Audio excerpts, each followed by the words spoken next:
This is Robert Townsend. I'm backstage, and like I said, we're going to talk to Robert Plant in a minute, but everybody's here. Bob Geldof is standing right here. How are you, sir?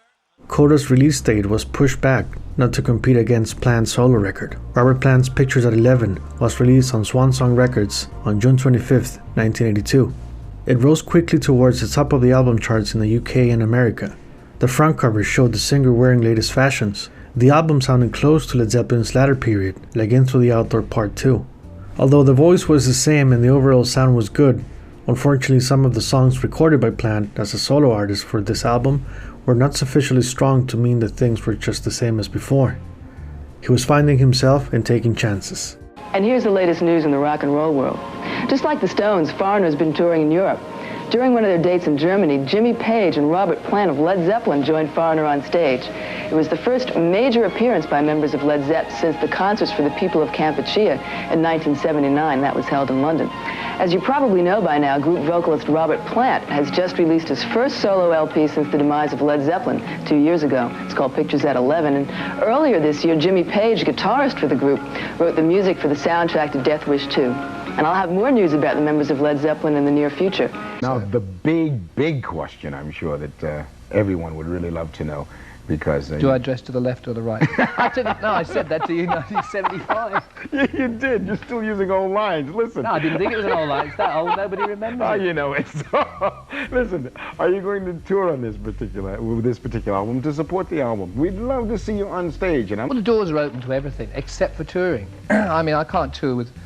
Pictures at 11 goes on for, or lasts for about 45 minutes, and that don't really allow you time to get on stage and just do one album and leave it at that. Listen, I don't have any more material. Are you surprised by Zeppelin? And of course, I'm sure you're going to see now with the release of this record, your continued success in this country. I mean, your popularity is still as strong today as it was, I would say, back in '77 when you last toured. You turn on the radio, you still hear your music.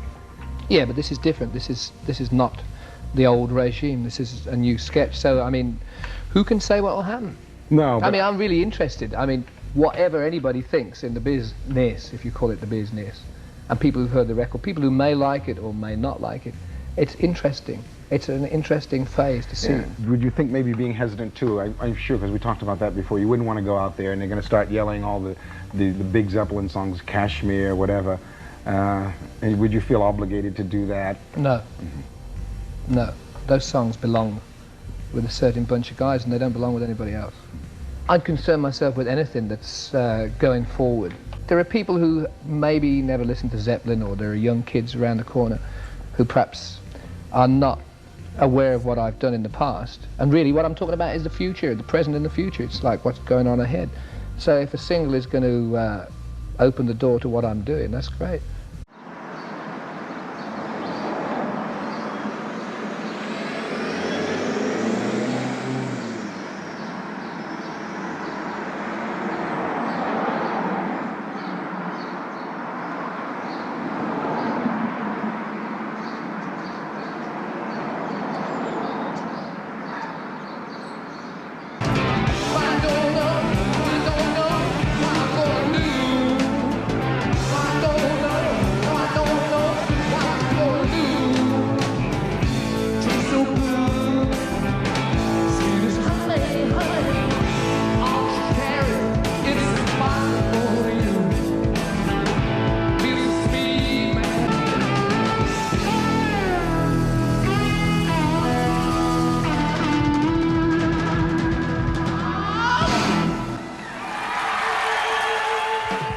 Now he's come out of seclusion with a new solo album, Pictures at 11. And when we got together a few weeks ago in his New York hotel room, he was ready to talk about what he's been doing the past few years, his enthusiasm about his new work, and the future of Led Zeppelin. Well, now, was it a definite decision that Zeppelin was never going to work again? There was going to be no Zeppelin? I wondered when you were going to say that. Pretty quick into the tape. Yeah, it didn't wait long. Yeah, it was unanimous. Can you elaborate a little bit on it? I mean, obviously, Well, Bob not was really. such a... There's nothing more to add, except for I think that four-piece bands have been known through history for being really tight, both music. I mean, if they ain't tight musically, it's not worth even pursuing. So obviously it was very tight musically, and friendship and kinship and all that sort of thing. It had its ups and downs, but it really was superb, you know. And when a four-piece is no longer a four-piece, what motive, if you like, what right, or what purpose would it serve to suddenly start elaborating on it, bringing in more people, changing the colour of it to suit the situation? I don't think wasn't a valid proposition in any sense at all. So all these rumors that we heard that Alan White was joining the band or Cozy Powell was joining the band, that's all just rubbish. Absolutely. It was never considered. Poppycock, as Terry Thomas would say. Yeah, I think that probably a lot of people here may not realize, if they haven't been around the band that much or seen the band that much, just really how much of a family, you know, it really was. I mean, especially you and John started in it together. I would imagine for you it must have been harder, you know? Well, yes, I mean, for everybody it was harder. I mean, the point is, it's clear cut. It speaks for itself. If you've got a situation that you really enjoy above and beyond any sort of byproducts, fame, fortune, all that sort of thing, if you're in a situation that is of the heart as well, then it doesn't make a great deal of sense to have to turn around and look at somebody else in the middle of a song. What about working with Jimmy? That wasn't something that you considered to continue? Well, I just thought that we needed space now. Time's come to spring off in different directions and see what comes of it in years to come, you know. It can only be healthy, it can only be good, because the alternative of sticking together was out of the question. Why is there so much silence around Zeppelin and Swan Song? How can you ask that when you've been around us that much? I know you're doing a radio program, Lisa Robinson. I know you're adjusting the mic volume depending on whether I get wound up, wrong. Yeah, there's no silence at all. It's just, that's how it is.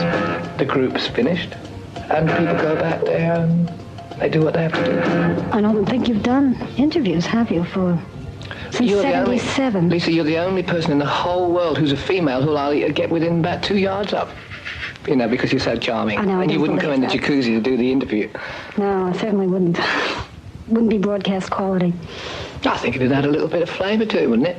Why the solo album? Well, I really didn't have anything else to do. I mean, I know it sounds a bit lame, but when the band obviously wasn't going to work anymore, I didn't have a great deal of choice. I had to quit altogether. Or did what I did, which was to work in a little pickup blues band playing around England, having the time of my life. So we were playing a lot of small clubs, everything that anybody who's anything claims they always want to do. And it was ever so easy. Strange thing for me, because I've been so used to working with Jimmy. I thought I was never, ever going to be able to feel comfortable actually writing songs for anybody else. But it was just like that. It was just instant. It was great. Now, who's on the album besides you and Robbie? It's Paul Martinez on bass. Paul Martinez playing bass. Now, Cozy Powell and Phil Collins. Well, Jez, don't forget the keyboard player, because Jez Woodruff has been... if he has one credit, initially it was determination and grit, because he hadn't played with human beings for a long time. So Jez was great. I mean, he was like, before you talk about Cozy and Phil, there was like the Robbie, Paul, myself and Jez still embellishing these different chord sequences. Just like I've Never Been Gone, the track on the second side. Do you think you were influenced? I mean, how could you not be, in a way, by all that wealth of Zeppelin music? I'm not saying that the riffs are similar or any of that sort of thing, but... No, they're not similar, but I think when you consider that there's a kind of atmosphere on record, an atmosphere in the studio and an atmosphere in writing, that I have I've been a part of it, you know? And so I guess it just kept coming out, you know? Just the same sort of, whatever it was, the same stimuli came through on this record too. But how did you avoid? I mean, you knew so many little tricks. Yeah, you know, well, I mean, you'd been with a band, what, Zeppelin was 10 years? 12 years. But you knew all these little sort of nuances and tricks and things that you could do, and how could you not fall back on them when you were doing your own music? Well, because I was obviously wearing the pants with this album. Did that feel good? Well, it was a hell of a responsibility, one that I'd never even felt like doing before. Well, now, when you wrote songs with Jimmy, didn't you mostly, I mean, you have told me in the past that you did the lyrics, but as you would sing the lyrics, the melodies of the songs would sort of take form.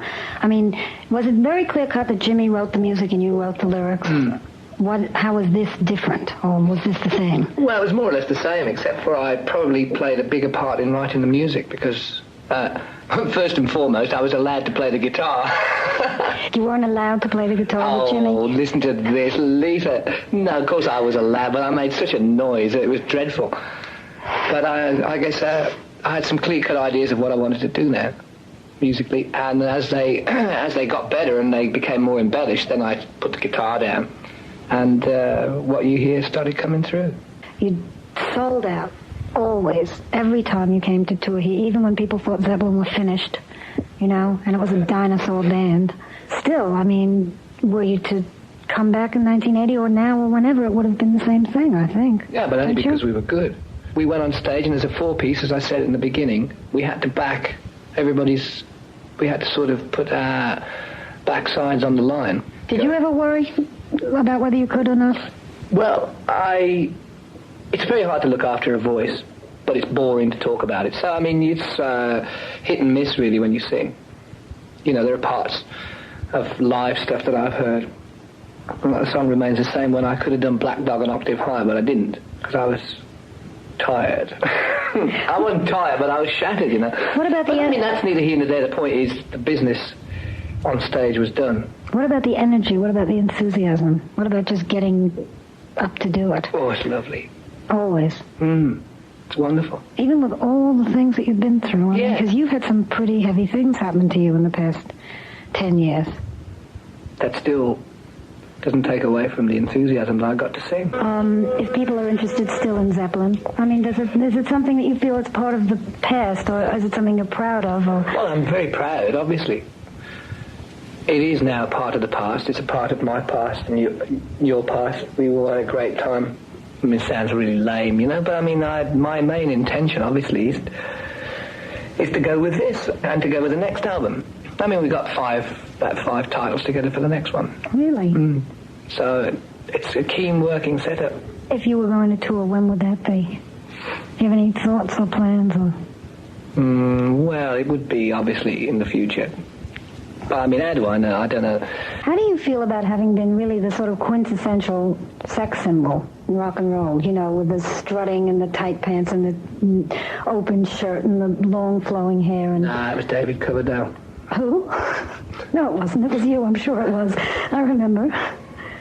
Oh, you got to do something in between soccer.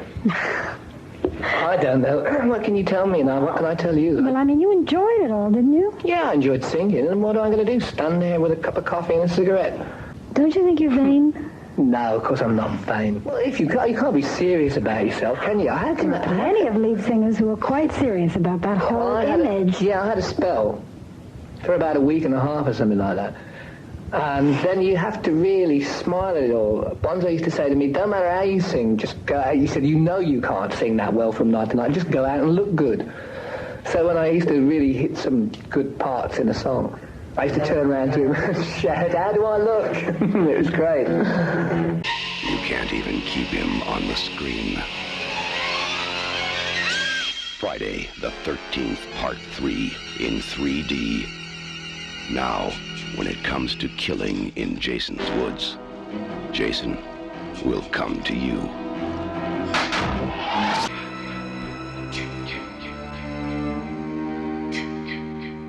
Robert Plant wasn't the only Swan Song artist going solo. Bad Company's final studio album with Paul Rodgers proved to be challenging. By then, all the momentum the band had in the 70s was gone. Rodgers quit drinking, the others had not. There had been tension between Paul and Buzz Burrell at Ridge Farm. Simon Kirke was in the middle of it and said to Rodgers, if you want to hit anyone, hit me. And he did. And that was it. I said, okay fellas, is that what you really want to do? Paul Rodgers walked away and signed a solo deal with Atlantic. Peter Grant could only stand back and watch as Swan Song's second biggest group fell apart. You know, 1980 was a horrible year. Bonzo passed away, John Lennon was shot. With the death of Bonzo, Zeppelin broke up, Peter Grant went into seclusion, and Bad Company were really left high and dry. Peter wouldn't answer his phone.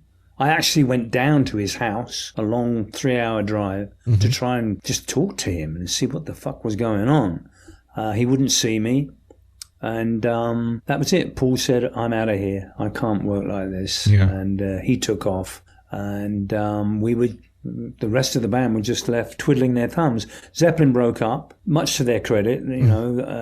They could have gotten another drummer, but there's one band you cannot replace members in, and Zeppelin were the epitome of that band.